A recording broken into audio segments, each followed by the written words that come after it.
Yo, we got Unidad approaching. Clear. How you guys holding up? Buckle up, people.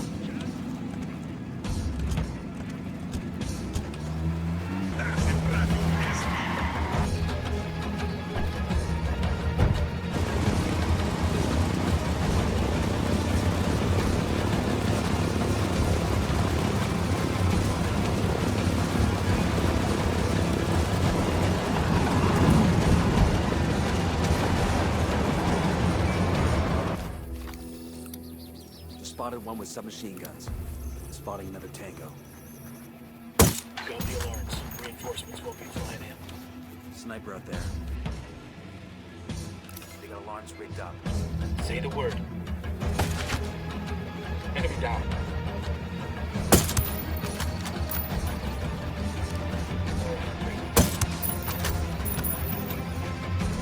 Watch out, this is real.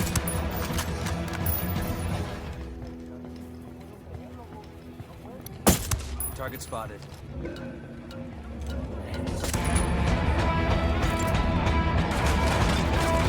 Get down! Fuck, sniper! That means... Grenade, get to cover! Grenade! Fuck, dude.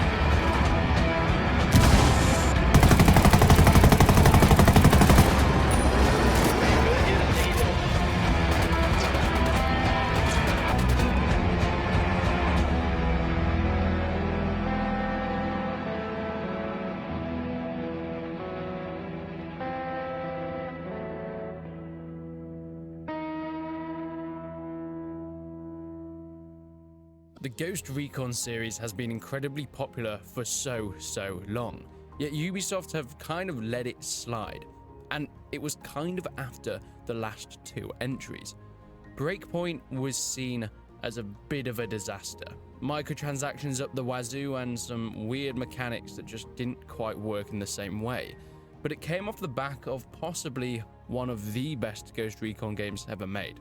And this was Ghost Recon Wildlands, the open world Bolivia set action adventure stealth co-op title that pretty much draws me in every time I want some semi-realistic / arcadey experience in a beautiful, gorgeous environment. And that is one of the biggest selling points. This world is huge. It takes you a good 10 to 15 minutes to helicopter across the entire thing, which is almost perfect for an open world kind of style. The terrain is pretty varied, everything from lakes to mountains with snowy topped peaks and of course open flatlands. You're going to be fighting your way through this, I guess, fictional place of Bolivia? Okay, Bolivia's real, but this version definitely isn't. The missions set you out in a number of regions, all leveled by difficulty. You have certain people that you got to take out and do missions along the way. You can find intel in order to unlock new missions or do side quests. A lot of these side quests can mean picking up vehicles or resource drops that your rebel friends can come and collect. If you get more of them, the more likely it is that you're going to be able to call in rebel support. Anything from mortar strikes to extra infantry on the ground to distractions if you're trying to go in stealthy. It is a hell of a lot of fun. If you're playing on your own, you're geared up with some co-op allies. They are, sometimes useful. Bless them, they do try and help you stealth, but they kind of just crouch behind you, and if the enemy look at them, the game just doesn't register it, unless they're in full-out warfare mode. Then they will go loud. It is an interesting way of doing it. I think traversing this world on your own would be pretty tricky. A lot of the missions can get pretty tough, especially on the harder difficulties in the worst areas. Trying to go stealthy, there are plenty of missions that require you to go undetected, meaning that it ramps up the difficulty to another level. Doing this on your own would be almost impossible. So I am glad they've added in the AI, as kind of useless as they are. They can be ordered around somewhat, but pretty much you're just going to be using it for stealth and then open fire when you're ready to go loud.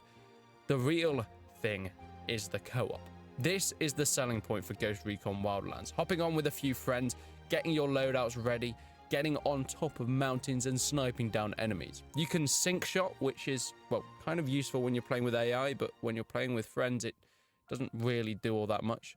Marking up enemies with your drones or binoculars, you can scout out camps, take them out stealthy, or go in guns blazing with the plethora of vehicles, helicopters, boats with guns on them, and even some more interesting ones like tractors or diggers.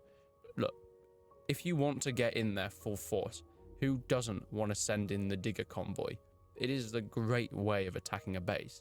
Speaking of convoys, they are another event that goes on around the world. Sometimes you'll just run into them or they'll be marked on the map. A lot of the time it's fuel trucks or resources that are guarded by heavily machine-gunned jeeps. Taking out the front and back, you'll be able to get in, tag the resources and get out of there, or cause an absolute mess and have a highway chase around the mountains and the windy roads and inevitably end up falling to your disastrous death. There is a lot of content in the title, but it does have some downfalls, most namely being a lot of the repetitive content. You will end up doing similar collect missions, similar delivery missions over and over again. And the terrain and the variation there does make for some kind of interesting differences. However, a lot of them will be go into a base, interrogate someone, go into a base, find some intel, try not to be discovered, or go in loud however you like. There are some really fun varied ones though, like capturing hostages or taking enemy vehicles and stealthing in to deliver them to certain places. That is a lot of fun, especially when you're being chased down the mountainside by a plethora of armed guards. Anything from your regular grunts who go down in pretty much one shot to more heavily armored guys in Kevlar. The cartel are going to be your main enemy and where most of the missions will play out. You have the rebels on your side in order to take them out with you, or there is a third faction, the government agencies of Bolivia. These are called Unidad. They will most likely be heavier armed, heavier health, and they will be very tricky to take down in certain circumstances. Some of the missions that require you taking out their bases are the toughest ones, because a lot of the time it's not one-shot kill, and doing anything but stealth is almost impossible in these situations. Especially on the hardest difficulties, you will be gunned down within seconds if you are not careful. Yet we've spoken about gameplay, and we've spoken how much I adore this title. But it is not perfect. It is Ubisoft, so it comes with all the Ubisoft drawbacks. Anything from strange bugs to missions that decide not to end. We had multiple times when we were in a delivery truck and we had to get it to a certain rebel drop and it just wouldn't register. It said you weren't there yet, even though we were currently running over the rebels in the area trying to get it parked up properly. And this happened multiple times. Missions wouldn't end properly, or there would be some hitboxes that weren't quite right. Connection is a massive issue within Wildlands. Trying to actually get on to play with friends takes a good 5 to 10 minutes every single time, and it's hit and miss whether you actually stay connected through the hours of the game.